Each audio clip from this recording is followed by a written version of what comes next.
अभी तक हमने आज हम चैप्टर डिस्कस करेंगे और उस चैप्टर का नाम है कोरिलेशन एनालिसिस। लेकिन कोरिलेशन एनालिसिस डिस्कस करने से पहले अभी तक जो हमने डिस्कशन करी है उसका जो टाइटल था वो था डिस्क्रिप्टिव स्टैटिस्टिक्स।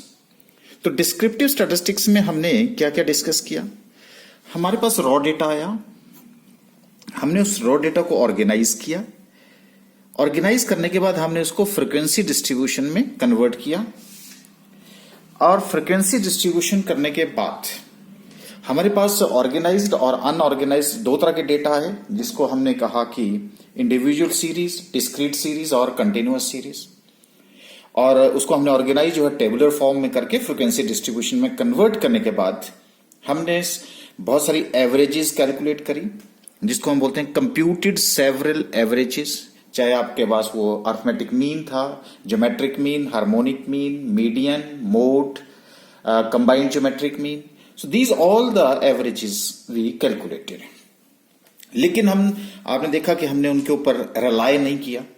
और रिलाय करने के लिए, क्योंकि कई एवरेजेस जो थी वो कंपैरिजन पॉइंट ऑफ व्यू से हमें प्रॉब्लम क्रिएट कर रही थी, इसलिए हमने उससे आगे बढ़कर के डिस्पर्शन को स्टडी किया, जिसमें हमने मेजर ऑफ डिस्पर्सन को मेजर करने की कोशिश करी।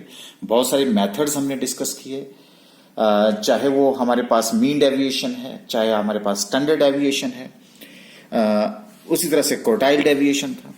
इसकी हेल्प से हमने जितनी भी एवरेजेस हमने डिस्कस करी थी, उन एवरेजेस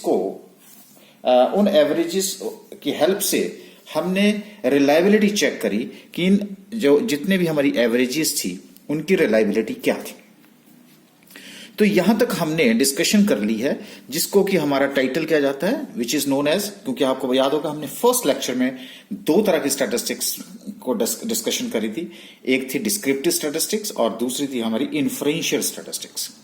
तो इस तरह से अब हम अपना जो फोकस है यहां पे, अब हम अपना फोकस जो है वो शिफ्ट कर रहे हैं। और वो जो फोकस है वो क्या होगा, now we shift our emphasis in this chapter to the relationship between two or more variables. Two variables simple correlation, दो से ज्यादा हो जाएंगे मल्टी वेरिएशन।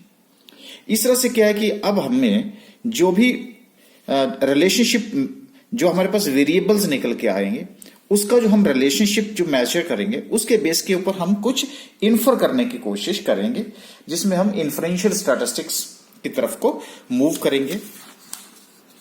तो ये अब उसके बाद हम क्या करेंगे, वी विल, क्योंकि यहां पे तो हमने क्या किया, जो भी हमारे पास डेटा था उसको हमने डिस्क्राइब करने की कोशिश। डिस्क्राइब का मतलब है major characteristics of this data.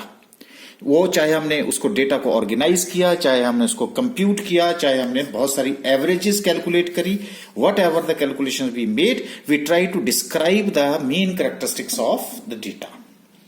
और जैसे मैंने कहा कि आज हम अपना फोकस शिफ्ट कर रहे हैं, और वो जो फोकस है वो हम कहां जा रहे हैं, रिलेशनशिप की तरफ को मूव कर रहे हैं। तो यहां पे हम कुछ एक क्वेश्चंस को एक्सप्लोर करना चाहते हैं, कुछ एक क्वेश्चंस के आंसर ढूंढने की कोशिश करेंगे। और वो जो क्वेश्चंस के आंसर हैं वो क्या क्या हैं वो हम पहले बात करेंगे, क्योंकि हमें पहले बैकग्राउंड तो पता होनी चाहिए कि कोरिलेशन एनालिसिस करेंगे क्या, जिंदगी में इसका, लाइफ में इसका काम क्या है, रियल लाइफ में इसका क्या काम है। तो मैं आपको जैसे बता दूं, क्योंकि कुछ बच्चे जो हैं वो अभी अभी +2 पास करके आए हैं या स्कूल से पास आउट होकर के आए हैं, और उसके बाद वो कॉलेज में एंटर करे, और कॉलेज में एंटर करने के बाद मान लीजिए कि वो फर्स्ट ईयर उन्होंने पास आउट कर लिया, और पास आउट करने के बाद अब वो सेकेंड ईयर में अगर चले जाते हैं, तो अब हमारा इंटरेस्ट बनता है कि क्या उनके जो ग्रेड पॉइंट स्कूल में आए थे और क्या जो कॉलेज में उन्होंने ग्रेड लिए, यानी कि जो स्कोर उन्होंने स्कूल में किया था और जो उन्होंने कॉलेज में स्कोर किया था, क्या उन दोनों के बीच में कोई रिलेशनशिप है। यानी कि +2 लेवल के ऊपर जो उन्होंने मार्क्स लिए हैं और अब वो कॉलेज लेवल पे जब आए हैं, तो उन दोनों के बीच में कोई रिलेशनशिप है। जो बच्चा स्कूल लेवल के ऊपर अच्छा कर रहा था, क्या वो कॉलेज लेवल पे भी अच्छा कर रहा है। कहीं ऐसा तो नहीं है कि वो स्कूल लेवल के ऊपर अच्छा नहीं कर रहा था और कॉलेज लेवल पे अच्छा कर रहा है, या स्कूल लेवल पे बहुत अच्छा कर रहा था लेकिन कॉलेज लेवल पे जो है वो अच्छा नहीं कर रहा है। तो हम इस रिलेशनशिप को मैशर करने की कोशिश करते हैं, तो उसको हम क्या बोलते हैं कि is there a relationship between school and college. आपने जीपीए, ग्रेड पॉइंट एवरेजेस बोलते हैं उसको, ठीक है जी। तो जो आपके जीपीए, चाहे वो सीजीपीए की बात है, चाहे वो एसजीपीए की बात है, लेकिन होते हैं ग्रेड पॉइंट एवरेजेस। तो जो +2 में स्कोर है, अब हम क्या करेंगे कि जो +2 में उसने स्कोर किया उस बच्चे ने, और जो फर्स्ट ईयर में आकर के उस बच्चे ने कॉलेज में जब एंटर किया, वहां उन दोनों के बीच का जो मार्क्स उन्होंने स्कोर किए हैं, उनके बीच में कोई रिलेशनशिप है या नहीं है। जो बेटर स्कूल में कर रहा है वो कॉलेज में बेटर कर रहा है कि नहीं कर रहा है।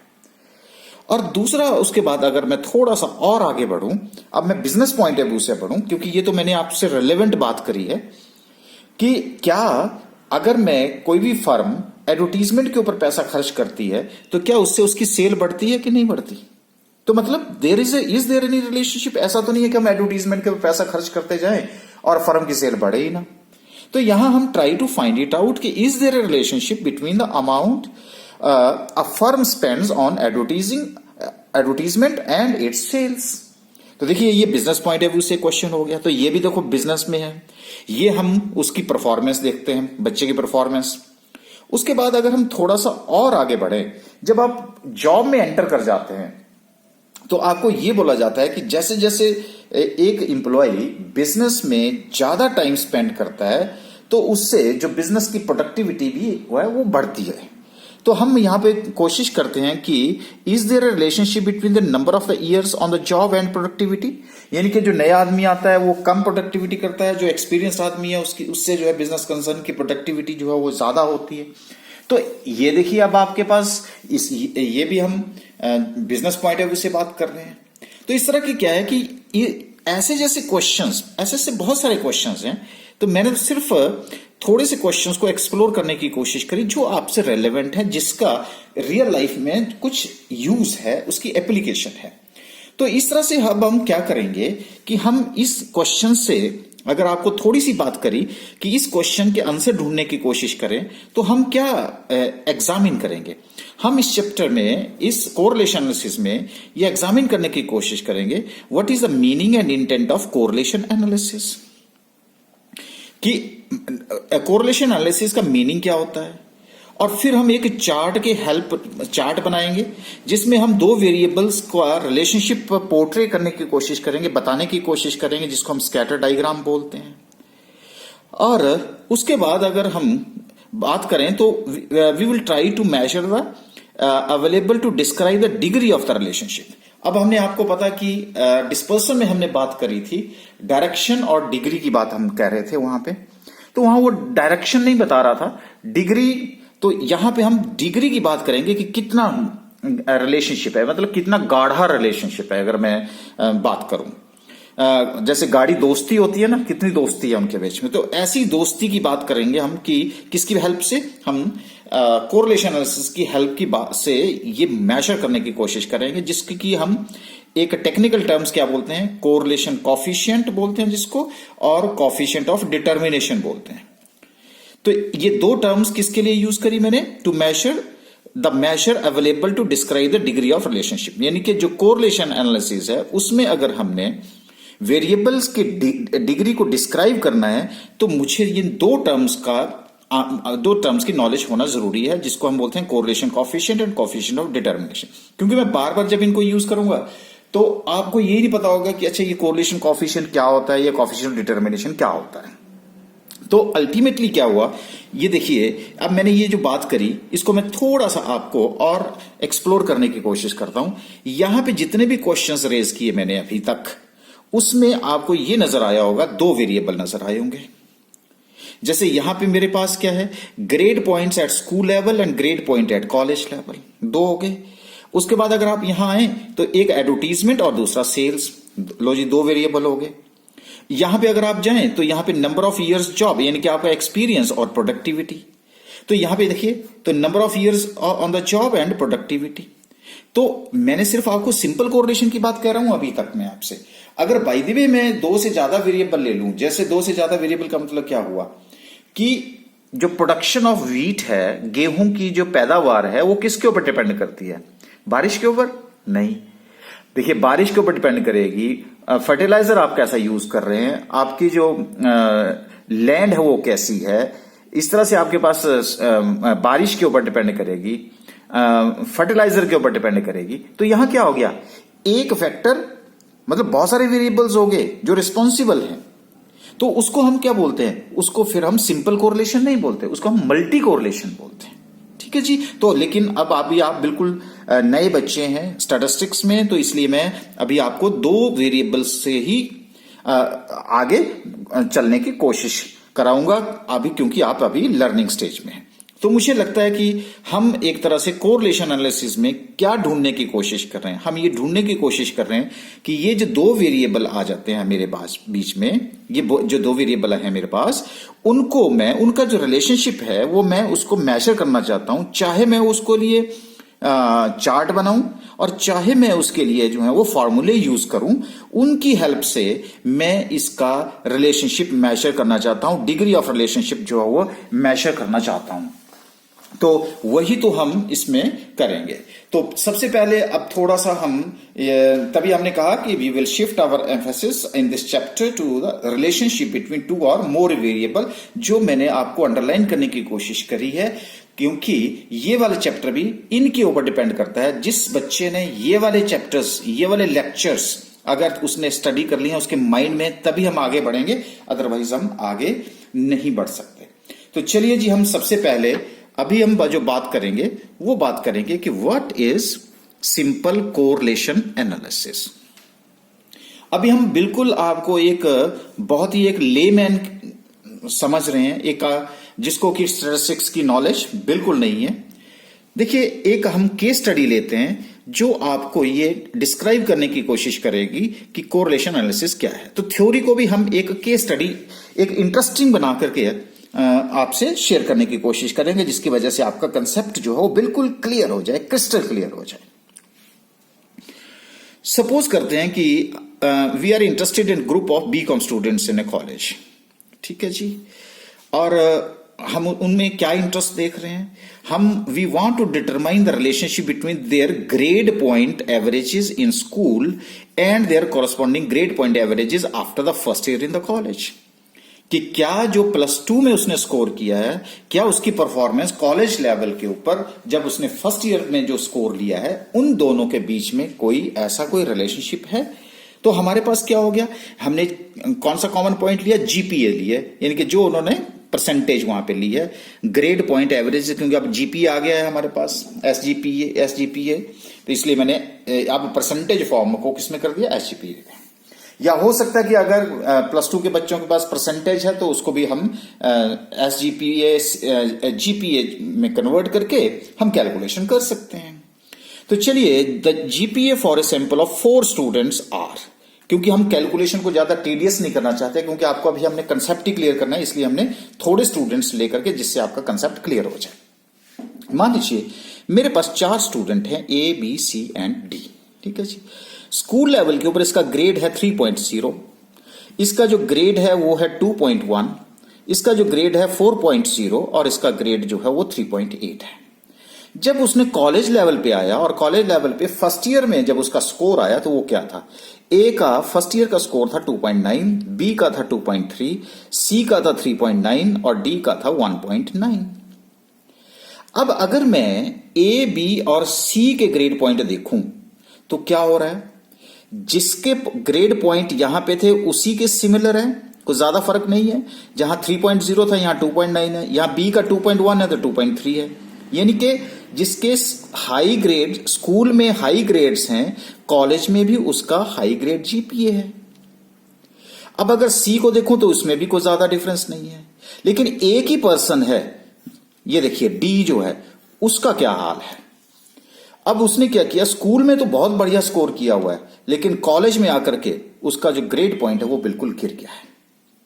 इसका मतलब है there is very high school grade point but performance in college is well below average, that is well below average. तो इनके बीच का जो रिलेशनशिप है, अगर मैं कहूं तो ये रिलेशनशिप जो वो परफेक्ट तो नहीं है, एग्जैक्ट तो नहीं है, लेकिन नियर बाई तो है। 3.0, 2.9, 2.1, 2.3, 4.0, मतलब थोड़ा बहुत फर्क है। तो ये जो टेबल आपको ये बता रहा है वो क्या बता रहा है, this is the relationship between school performance and college performance, कि जो बच्चा स्कूल में बेटर करता है क्या वो कॉलेज में भी बेटर करता है, कि कुछ फर्क नजर आता है उसके लिए। क्योंकि अभी भी आप भी बच्चे जो है स्कूल से आए हैं और कॉलेज लेवल के ऊपर आपने देखना कि बहुत कई बार स्टूडेंट जो डिप कर जाता है, यानी कि वो कॉलेज लेवल पे नहीं चलता, उसके पीछे फिर क्या रीजंस हैं वो हमें एक डिसीजन मेकिंग के लिए जब हम सर्वे करते हैं तो डिसीजन मेकिंग के लिए हेल्पफुल होता है। तो अब हमें यहां तो बेटर है लेकिन डी के बारे में हम चिंतित हो गए। अच्छा, अब हम क्या कर रहे थे कि हम 3 का पॉइंट लेकर के इसको एक जनरलाइज कर रहे थे कि नहीं जी, जो बच्चा स्कूल में बेटर करता है वो कॉलेज में भी बेटर ही करेगा। ये एक तरह से हमने एक जनरल इंफॉर्मेशन, एक जनरल स्टेटमेंट देने की कोशिश कर रहे हैं हम यहां पे। लेकिन इंस्टेड ऑफ टेकिंग जनरलाइजेशन, हमारे पास बहुत सारे ऐसे सेवरल स्टैटिस्टिकल मेजर हैं जो आपको ये एक्सप्लेन करेंगे कि इन दो के बीच में क्या रिलेशनशिप है, इन दो वेरिएबल के बीच में, स्कूल एंड कॉलेज जीपीए के बीच में कोई ऐसा रिलेशनशिप है कि नहीं है। So school GPA and college GPA के जो दो वेरिएबल्स हैं उनके बीच में कोई ऐसा, क्या हम जनरलाइज करें स्टेटमेंट को नहीं करें? तो बस यही तो है कि इनको जनरलाइज करने से पहले हम इस रिलेशनशिप को मेजर करना चाहते हैं, और इस रिलेशनशिप को मेजर करने के लिए हमारे पास क्या है, बहुत सारी स्टैटिस्टिकल टेक्निक्स हैं। बस उन्हीं स्टैटिस्टिकल टेक्निक की हेल्प से हम क्या करना चाहते हैं, ये मेजर करना चाहते हैं और एक जनरलाइज स्टेटमेंट लाना चाहते हैं कि जो बच्चे स्कूल में बेटर करते हैं क्या वो कॉलेज में भी बेटर करते हैं। क्योंकि हम 3 बच्चों के हिसाब से करोड़ों बच्चों का जो है वो कंक्लूजन ड्रॉ नहीं कर सकते, लेकिन कंक्लूजन ड्रॉ करने के लिए अगर हम वैसे देखें तब तो हम यही बात कर रहे हैं। लेकिन इसके लिए हमारे पास कौन सी स्टैटिस्टिकल टेक्निक्स हैं, बहुत सारी ऐसी स्टैटिस्टिकल टेक्निक्स हैं जिसको ही हम क्या बोलते हैं, कोरिलेशन एनालिसिस बोलते हैं। बात क्लियर होगी? तो इसका मतलब है कि इससे क्या होता चल रहा है, यहां से अगर मैं कंक्लूजन ड्रॉ करने की कोशिश करूं तो मेरे पास एक कंक्लूजन हो कि there does seem to be some relationship between academic performance in school and college. लेकिन कितनी है, क्या है, वो तो मुझे कहां से लगेगा पता, वो मुझे स्टैटिस्टिकल टेक्निक्स लगानी पड़ेगी, और वही स्टैटिस्टिकल टेक्निक्स को हम क्या बोलते हैं, कोरिलेशन एनालिसिस बोलते हैं। तो सिंपल सी बात होगी कि कोरिलेशन एनालिसिस क्या है, इसलिए मुझे इसको बॉक्स में डालना पड़ा कि कोरिलेशन एनालिसिस का मीनिंग क्या होता है।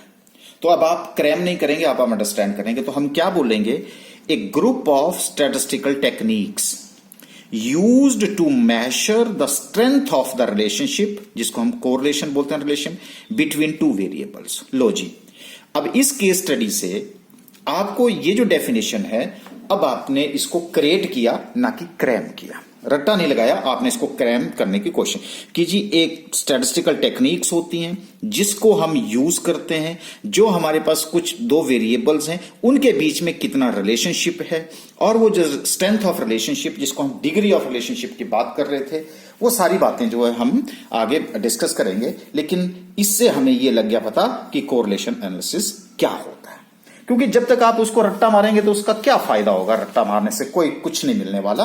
अब आपको ये पता चल गया कि कोरिलेशन एनालिसिस होता क्या। अच्छा, अब हम बात करेंगे कि इसका पर्पस क्या होता है।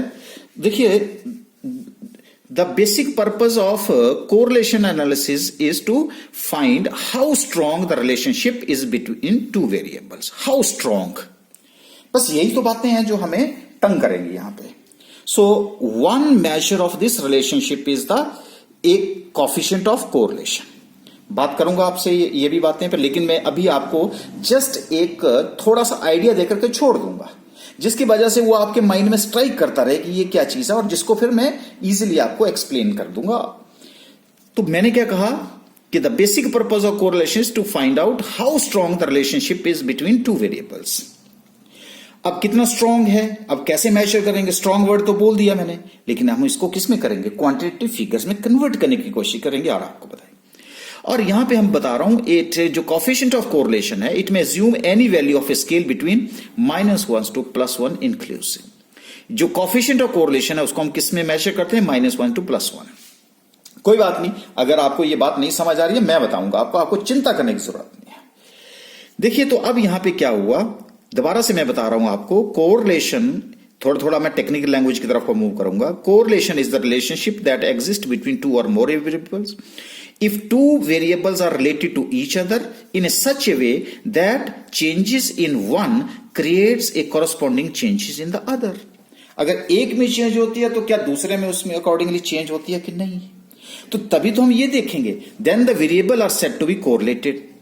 अगर एक में चेंज होती है और दूसरे में भी चेंज हो जाती है तो हम समझ लेते हैं कि देयर इज उनमें रिलेशनशिप है। अब जैसे मैं आपको रिलेशनशिप की बात बताता हूं, अब मैं आपके थोड़े बचपन से चलूंगा और थोड़ा बिजनेस की तरफ को मूव करूंगा आहिस्ता आहिस्ता। जैसे मान लीजिए हाइट एंड वेट, बताओ जब आप बचपन में थे तो आपका हाइट कम थी तो वेट भी कम था। जैसे जैसे आपकी हाइट बढ़ी वेट भी बढ़ता गया, तो क्या हुआ जी, ये दोनों वेरिएबल आपस में क्या है, रिलेटेड हैं। और अगर रिलेटेड है तो एक अगर वेरी करता है तो दूसरा वेरी करेगा, तो इसमें एक इंडिपेंडेंट और एक डिपेंडेंट हो गया।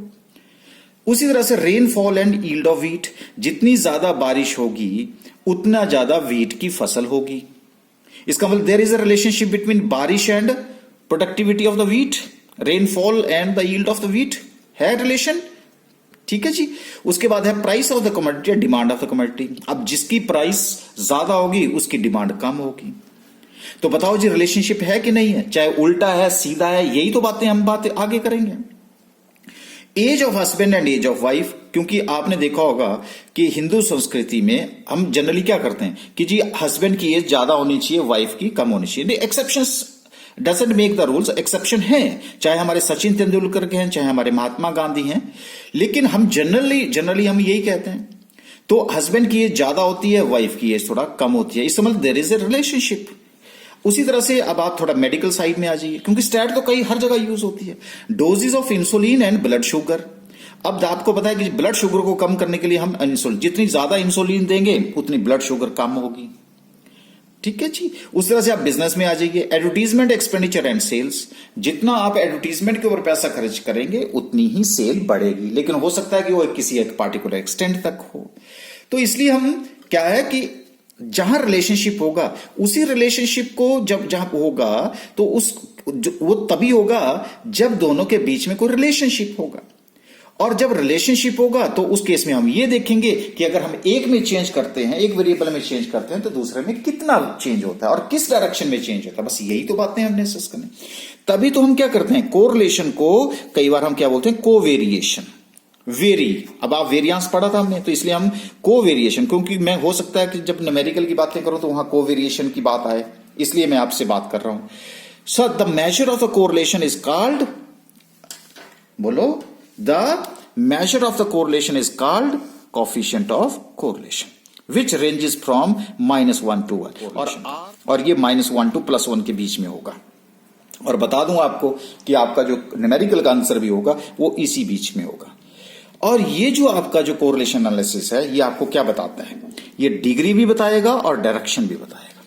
तभी तो हम प्लस का साइन भी लेते हैं, माइनस का साइन भी लेते हैं, और डायरेक्शन भी बताएगा। और degree and direction of the relationship between the variables, इसी को हम क्या बोलते हैं, कोरिलेशन एनालिसिस बोलते हैं। अच्छा, अब मैंने आपसे बात करी थी कि कोरिलेशन एनालिसिस के लिए हमारे पास एक क्या होते हैं जी, स्कैटर डायग्राम्स होते हैं। तो चलिए अब नेक्स्ट हम बात करते हैं स्कैटर डायग्राम की। देखिए जो स्कैटर डायग्राम होता है वो क्या चीज होती है, क्योंकि कोरिलेशन है ही इनके ऊपर है, चार्ट से आपको जल्दी समझ आता है। हमने कहा a chart that portrays the relationship between the two variables of interest. और मैं आपको बता दूं ये कुछ कैसा दिखता है, ये जो चार्ट है वो आपको कैसा दिखता है, ऐसा दिखेगा। जब आपके पास ये ओ एक्स एक्सिस है, ये वाई एक्सिस है, इधर क्या होता है, इधर क्या होता है, ऐसे ऐसे से आपके जो पॉइंट्स हैं, बस उन्हीं पॉइंट्स, जब हम पॉइंट्स ड्रॉ करेंगे, कैसे ड्रॉ करते हैं ये भी मैं आपको सिखाऊंगा। और आपको कई शेप्स नजर आएंगी, तो इसी को that's why the scatter diagram look like this, ये जो मैंने आपको बताया। तो क्या हुआ जी, ए चार्ट दैट पोर्ट्रेज, ये क्या है, इस पॉइंट के ऊपर रिलेशनशिप है, किसके बीच का रिलेशन, इस और इस वेरिएबल का। क्योंकि ये देखो, ये लो, ये लो, अगर मैं आप इस पॉइंट को पकड़ते हैं तो यहां पे इस और इधर वाला पॉइंट, आप कोई भी पॉइंट पकड़ लीजिए, वहां से आप एक परपेंडिकुलर खींच दीजिए, ये लो जी। तो क्या है ये लो, ये पॉइंट है, अगर ये लो, तो हर पॉइंट का मीनिंग है ना यहाँ पे। तो क्या कहता है, a chart that portrays relationship between the two variables of interest. तो यहां पे इस वेरिएबल का भी और इस वेरिएबल का, क्या वेरिएबल्स हैं मैं बताऊंगा आपको। देखो अब हम आपको एक केस स्टडी से इसकी हेल्प की, केस स्टडी से आपको समझाने की कोशिश करते हैं। मान लीजिए कि ये XYZ लिमिटेड है, ठीक है जी। ये एक ह्यूमन रिसोर्स डिपार्टमेंट है और ह्यूमन रिसोर्स के जो डिवीजन है उसमें या ह्यूमन रिसोर्स डायरेक्टर मान लीजिए आप, इनके पास एक बड़ी लंबी चौड़ी सेल फोर्स है, ठीक है जी। ऑलरेडी इस बिजनेस के पास सेल फोर्स है, लेकिन XYZ क्या कह रहा है, कहता है नहीं मुझे इस सेल फोर्स को और बढ़ाना है। तो कहता और बढ़ाना है, तो उन्होंने ये असाइनमेंट किसको दे दी, HRD को, और उनको क्या बोला, कहता आप मेरे को पर्सन सिलेक्ट करके दो। तो देखिए मैंने यहां पे ये देखिए बहुत सारे एप्लीकेंट्स हैं, इन्होंने एड निकाली, एडवर्टीजमेंट निकालने के बाद ये एप्लीकेंट्स आ गए, एप्लीकेंट्स ने इन्होंने अप्लाई कर दिया। अब HRD जो थी, ह्यूमन रिसोर्स डेवलपमेंट मैनेजर जो भी थे, उन्होंने क्या किया कि अब मैं इनकी सिलेक्शन कैसे करूंगा। तो उन्होंने एक क्राइटेरिया डेवलप किया, और वो क्राइटेरिया क्या था, उन्होंने कहा कि मैं तो एक तो लूंगा टेस्ट इनका, उन्होंने he try to design a test, ठीक है जी। अच्छा, और ये सारे के सारे एप्लीकेंट्स थे, और ये जो एप्लीकेंट्स थे उनमें से उन्होंने कहा कि आपने अप्लाई तो कर दिया, लेकिन पहले मुझे ये बताओ कि आपने इससे पहले सेल्स में कितना काम किया है, आप वीकली जो है वो कितनी कितनी सेल्स करके आते थे। तो उन्होंने क्या किया कि इसमें से रेंडमाइजेशन, उन्होंने सोचा कि मैं इनको एक इंटरव्यू करके उन्होंने कुछ एक सेल्स पीपल को सिलेक्शन का प्रोसीजर फॉलो करने के लिए कहा कि पहले मुझे आप वीकली सेल बताओ। तो उन्होंने क्या किया, जो मोस्ट एक्सपीरियंस पर्सन थे उनको रेंडमली यहां से इन एप्लीकेंट में से चूज कर लिया। जब चूज कर लिया तो मैं बता दूं कि मैंने कैलकुलेशन पॉइंट ऑफ व्यू से सिर्फ थोड़े से ही लिए हैं, क्योंकि नहीं तो कैलकुलेशन यहां टफ हो जाएगी, आपको तो मैंने कंसेप्ट ही समझाना है। तो मैं ये कह रहा हूं कि यहां पे मैंने इन एप्लीकेंट में से ये किसने, HRD ने, उन्होंने 5 लोगों को सिलेक्ट कर लिया, जिसके नाम थे अंबर, आरती, सुमित, मोहन एंड गगन। और इनका मोस्ट एक्सपीरियंस का मतलब है कि वो हफ्ते में कितनी सेल करके आते थे जब वो कहीं और काम कर रहे थे, तो एक्सपीरियंस बेस के ऊपर। और साथ में उनको लिए उन्होंने क्या कर दिया, एक टेस्ट डिजाइन कर दिया। जब टेस्ट डिजाइन किया तो दोनों फैक्टर्स को उन्होंने ले लिया और दोनों फैक्टर्स का डेटा यहां लिख दिया। क्या किया, the score and weekly sales of the 5 sales people at XYZ limited was as follows. यहां तक बात क्लियर होगी। तो जब उन्होंने टेस्ट लिया तो ये मिस्टर अंबर ने टेस्ट में जो स्कोर किया वो 4, और उसकी जो वीकली सेल्स थी वो थी 5000 रुपीज की। उस तरह से मिस आरती जो थी, उनका जो टेस्ट में स्कोर आया वो 7 आया, और जो वीकली सेल्स थी वो जो हफ्ते में जो सेल करते थे वो 12000। मिस्टर सुमित जो थे, उनका जो टेस्ट का स्कोर था वो था 3, और वीकली सेल्स उनकी थी 4000। उसी तरह से मिस्टर मोहन जो थे, उनका टेस्ट में स्कोर आया 10 और वीकली सेल्स हो गई 8000।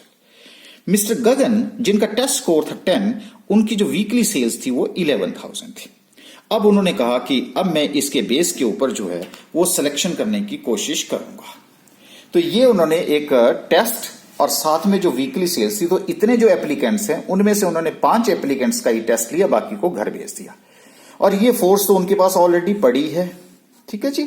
ये तो किसके पास है, XYZ लिमिटेड, और XYZ लिमिटेड ने उनको क्या बोला कि मुझे और लोग चाहिए सेल्स करने के लिए। तो ये सिलेक्शन पूरा प्रोसेस फॉलो कर लिया। अच्छा, अब देखिए इस टेबल से अब हमें, या जो अगर आप HRD मैनेजर हो तो आपको अगर इनकी सिलेक्शन करनी हो तो उसमें से अब हम क्या क्या देख सकते हैं। देखिए अब आप कहां चलें, ये देखिए मिस्टर अंबर के पास अगर चले तो ये फैक्टर और ये फैक्टर, यानी कि जो टेस्ट में बेटर कर रहा है, क्या उसकी वीकली सेल भी अच्छी है। तो उन्होंने कंक्लूजन ड्रॉ किया कि हाँ यार देखो, मिस्टर गगन जो है वो क्या कर रहा है, एक तो स्कोर में भी सबसे ज्यादा हाईएस्ट स्कोर है, और रिलेटिवली यानी कि इससे थोड़ा सा कम सेल भी बेटर कर रहा है ये। अच्छा, उसके बाद उन्होंने एक और चीज देखी कि जिसके सबसे कम स्कोर है तो उसकी सेल भी क्या है, कम है। यानी कि मिस्टर कौन है, ये सुमित है। मिस्टर सुमित की टेस्ट का स्कोर भी कम है और सेल्स भी उसकी रिलेटिवली कम है। तो उन्होंने एक फैक्टर जो उनके माइंड में जो उन्होंने रिलेशनशिप मेजर करने की कोशिश करी वो क्या था कि जी weekly sales depend on total test score. तो मतलब जो वीकली सेल्स है वो किसके ऊपर डिपेंड कर रही है, टेस्ट स्कोर के ऊपर। जिसका टेस्ट में स्कोर बेटर है वो सेल भी बेटर कर रहा है, जिसकी टेस्ट में स्कोर कम है वो सेल भी उसकी कम हो रही है। तो उन्होंने क्या किया कि अब मैं आपको बता रहा हूं कि दो वेरिएबल मेरे पास आ गए। जब मैंने ये बात करी तो मेरे पास ये जो सेल्स है, तो बताओ, क्योंकि अब वहां पे क्या होगा, ऐसा नहीं डिफाइन होगा कि ये डिपेंडेंट वेरिएबल इंडिपेंडेंट वेरिएबल, आपको डिफाइन करना पड़ता है।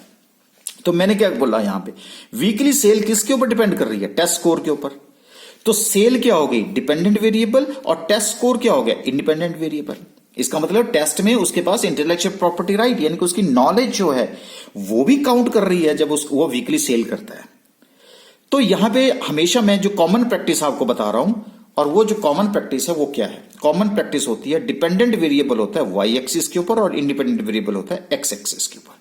तो अब मैं आपको बता दूं, ये आपके पास क्या है, एक्स एक्सिस है, तो एक्स एक्सिस के ऊपर हमेशा कौन सा वेरिएबल होगा, इंडिपेंडेंट वेरिएबल, ठीक है जी। और वाई एक्सिस के ऊपर जो है हमेशा इधर जो है आपका कौन सा होगा, डिपेंडेंट वेरिएबल।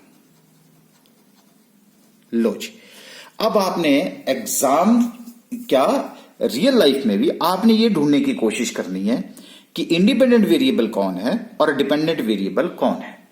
अब जैसे मान लीजिए स्पीड ऑफ द कार किसके ऊपर डिपेंड कर रही है, ड्राइवर के ऊपर, रोड कंडीशन के ऊपर। तो बताइए स्पीड ऑफ द कार क्या है, इंडिपेंडेंट वेरिएबल। अब उसके बाद क्या है, वो स्पीड ऑफ द कार, लेकिन वो किसके ऊपर डिपेंड कर रही है, तो स्पीड ऑफ द कार क्या होगी, डिपेंडेंट वेरिएबल, और अब वो किसके ऊपर है, road condition, independent variable, driver, independent variable. उसी तरह से अब आपके पास सेल जो है किसके ऊपर है, डिपेंड कर रही है, तो सेल डिपेंडेंट वेरिएबल हुआ, इंडिपेंडेंट एक्सपेंस, एडवर्टीजमेंट एक्सपेंसेस क्या हो गया, इंडिपेंडेंट वेरिएबल। तो इस तरह से बच्चों यहां पे आपने ये फाइंड आउट करने की कोशिश करनी है कि कौन इंडिपेंडेंट वेरिएबल है और कौन आपका डिपेंडेंट वेरिएबल है।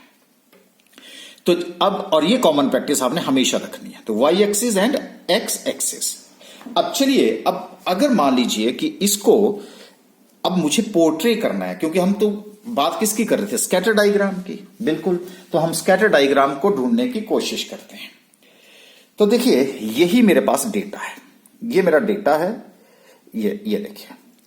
अब मैंने क्या किया, ये टेस्ट स्कोर किसके ऊपर ले लिया जी, इंडिपेंडेंट वेरिएबल। अभी मैंने बात करी टेस्ट स्कोर क्या है, ये देखो इंडिपेंडेंट वेरिएबल, और सेल्स क्या है, डिपेंडेंट वेरिएबल है। तो लो, तो टेस्ट स्कोर ये मेरा इंडिपेंडेंट वेरिएबल और वीकली सेल्स जो है ये मेरा डिपेंडेंट वेरिएबल हो गया, ठीक है जी। अच्छा, अब मेरा जो टेस्ट स्कोर है वो तो नंबर्स में है, ये किस में है, थाउजेंड्स में है, तो इसलिए मैंने 1000 यहां पे लिख दिया, यूनिट लिख दिया उसका। तो 2 3 4 5 6 7 8 9 10 11, क्योंकि मेरा जो स्कोर है वो ज्यादा से ज्यादा कितना था, 10 था, इसलिए मैंने 11 ले लिया। वीकली सेल्स मेरी कितनी है, 11,000 तक, इसलिए मैंने उसको, नहीं 12,000 है इसलिए मैंने 14 तक ले लिया। अब मेरे पास अगर, तो पहला अगर मुझे प्लॉट करना है, कौन सा, मिस्टर अंबर को अगर मुझे प्लॉट करना है, तो टेस्ट स्कोर 4 है, वीकली सेल 5,000 है। तो कैसे करते हैं, ये लो जी, मैंने इसका एक छोटा सा फॉर्म ले लिया। तो 1 2 3 4 और ये 5, ये क्या बन गया मेरा टेस्ट स्कोर, और ये क्या बन गया मेरा वीकली सेल्स बन गई। तो क्या हो गया जी, अब मैं इसको स्टैटिस्टिक फॉर्म में कन्वर्ट कर रहा हूं। तो x is equal to 4, y is equal to 5000। हाँ जी, बात क्लियर होगी। टेस्ट स्कोर क्या है मेरा, x इंडिपेंडेंट वेरिएबल है, और ये मेरा क्या है, डिपेंडेंट वेरिएबल है। अब मैंने इसको किस में कन्वर्ट कर दिया, x एंड y में कन्वर्ट कर दिया। आपको भी यही करना है। तो जब मैंने x और y में कन्वर्ट किया तो ये 4 के सामने कौन आ गया, 5000, तो ये पॉइंट आया, और ये पॉइंट जो है वो किसका पॉइंट है, मिस्टर अंबर का पॉइंट है। अब मैं क्या करूंगा, इन लाइन को हटा दूंगा, इन लाइन को हटा दूंगा, तो यहां मेरे को एक अकेला पॉइंट नजर आएगा जिसको मैं पढ़ सकता हूं कि ये मेरा अंबर का पॉइंट है। हाँ जी, प्लॉट करना आ गया आपको। उस तरह से मैं क्या करूंगा, 7 12,000, उस तरह से 3, तो यहां पे ये अब मैं कह सकता हूं टेस्ट स्कोर इज x, और ये मेरा y हो गया, क्योंकि स्टार्ट में तो ये चलेगा। चलिए तो अब मेरे पास एक्स एक्सिस, तो पहला पॉइंट क्या था मेरा 4, ये लो जी 4, और उधर क्या था 5,000 इसके सामने आ गया, ये इसके सामने आ गया, तो ये कौन है, मिस्टर अंबर। उसी तरह से अब नेक्स्ट पॉइंट मेरे पास क्या आ गया, आरती, आरती 7, ये लो जी 7, और ऊपर कितना है 12,000, ये लो 7 और 12,000, ये 12,000 के सामने और ये 7 के नीचे, लो जी ये आरती आ गई। आ जाओ जी सुमित, सुमित कहाँ है, ये 3 और 4,000, 3 है और ये 4,000 है, ये देखो जी ये 3 और ये 4,000, देखो ये ऐसे लाइन है, लेकिन मैं अब लाइन को ड्रॉ नहीं कर रहा हूं क्योंकि वहां लाइन थोड़ी होगी, वहां पे आपको तो बस स्टडी करना है कि अब क्या है क्या चीज, इसलिए मैं आपको माइन्यूटली समझा रहा हूं। क्योंकि अगर ये चीज समझ आ गई तो आगे मैं पॉजिटिव नेगेटिव ये आपको पढ़ना आ गया, तो समझ लो कि कोरिलेशन का मेजर पोर्शन आपको आ गया। आ जाओ मोहन के पास, मोहन कितना है, टेस्ट में स्कोर है 6, ठीक है जी, और वीकली सेल्स कितनी है 8,000, ये लो 8,000 और 6, ये लो जी ये आ गया। हो सकता है थोड़ा सा ये इधर जैसे को आना था, कोई बात नहीं, यहां जैसे हो गया। उसी तरह से गगन जो है 10, जब आप ग्राफ पेपर बनाएंगे तो एग्जैक्ट बनेगा। मिस्टर गगन के हैं 10 और उधर है 11,000, ये देखो 10 और ये बीच में आ गया, और ये लो जी। तो अब आप क्या है कि आपको ये जो पॉइंट हैं, अब मैंने तो यहां पे बड़ा इनसर्कल किया है और नाम लिख दिए हैं, वहां थोड़ी होगा, वहां तो आपको कैसा नजर आएगा, देखो ये ऐसे ऐसे पॉइंट नजर आएंगे कि नहीं नजर आएंगे, बोलो ऐसे पॉइंट नजर आएंगे, बिल्कुल ऐसे ही पॉइंट नजर आपको आएंगे। अगर मैंने ये पॉइंट आपको दिखा दिए तो अब ये पॉइंट आपको क्या बता रहे हैं, ये थोड़ा सा हम स्टडी कर लेते हैं। As test score increases so do sales, जैसे जैसे टेस्ट स्कोर बढ़ रहा है सेल्स भी बढ़ रही है, देख लो आपके सामने, ये देखो जब जैसे जैसे हम इधर को जा रहे हैं वैसे वैसे वो उधर को जा रहा है, ये देखो बता रहा है कि नहीं। तो अब आपको पॉइंट पढ़ने आ गए, इसकी इंटरप्रिटेशन करने आनी चाहिए ना। जब तक आपको इंटरप्रिटेशन नहीं आएगी तो आप तब तक तो आपको ये फोटो नजर आएगा, एक पिक्चर ही नजर आएगी। अब उसी तरह से it does appear strong relationship correlation between test score and weekly sales, क्योंकि जब ये इधर की तरफ को जा रहा है, अब ये इधर को जाता तो क्या होता है, ये मैं आपको बाद में सिखाऊंगा, अभी आपको ये टेंशन लेने की बात नहीं है, आपको सिर्फ अभी ये स्कैटर डायग्राम को ही समझने की कि स्कैटर डायग्राम कैसा दिखता है और होता क्या है। तो अब देखिए ये वाले पॉइंट, ये पॉइंट, ये पॉइंट, ये पॉइंट, ये पॉइंट होंगे वहां पे, बाकी ये ब्लैंक होगा, तो ब्लैंक होगा तो आपको पढ़ना आना चाहिए। तो अब आपको मेरे को लगता है पढ़ना आना आ गया। तो ये किसको बता रहा है, ये आरती को बता रहा है, सुमित को बता रहा है। ये पॉइंट आपको अगर ये टेबल ना दिया हो तो आप यहां से पढ़ सकते हैं कि ये क्या कह रहा है। ये एक लाइन इधर को खींचेंगे, इधर को खींचेंगे, तो आपके सामने 2 वेरिएबल आपके पास आ जाएगा। तो it does appear strong relationship correlation, जिसको रिलेशन का मतलब correlation between test score and weekly sales. उसी को तो अब इन दोनों के बीच में कितनी स्ट्रेंथ है, कितना गाढ़ा है, ये कितनी गाढ़ी दोस्ती है इनके बीच में, तो उसी को तो हम किससे मेजर करेंगे, कोएफिशिएंट ऑफ कोरिलेशन से। तो जो मैंने आपको कोएफिशिएंट ऑफ कोरिलेशन बताया वो आपको क्या बताएगा, स्ट्रेंथ बताएगा, जिसको हमने क्या बोला -1 to +1। हमारा नेक्स्ट लेक्चर किसके ऊपर होगा, कोएफिशिएंट ऑफ कोरिलेशन के ऊपर ही हमारा नेक्स्ट लेक्चर होगा। तो मुझे लगता है कि अब ये स्कैटर डायग्राम आपको जो आपने सीखी, तो अब मुझे लगता है कि ये डेफिनेशन आपको, ये मीनिंग आपको क्लियर हो गया होगा। तो स्कैटर डायग्राम का मतलब होता है a chart that portrays the relationship between the 2 variables of interest. ये लो जी, 2 वेरिएबल के बीच का जो इंटरेस्ट है उसको वो आपको दिखा रहा है, शो कर रहा है, उसी रिलेशनशिप को तो हम क्या बोलते हैं, scatter diagram. Point is clear. अब हम उससे आगे कहां बढ़ेंगे, अब जैसे मैंने कहा, अब हमें यह पता चल गया कि कोरिलेशन होता क्या है, रिलेशनशिप होता है, लेकिन अब इसमें स्ट्रेंथ बताता है, डिग्री बताता है, डायरेक्शन बताता है, लेकिन ये क्या चीजें होती हैं, तो वो हम आगे बढ़ेंगे और उसके किस में पढ़ेंगे, कोएफिशिएंट ऑफ कोरिलेशन में पढ़ेंगे।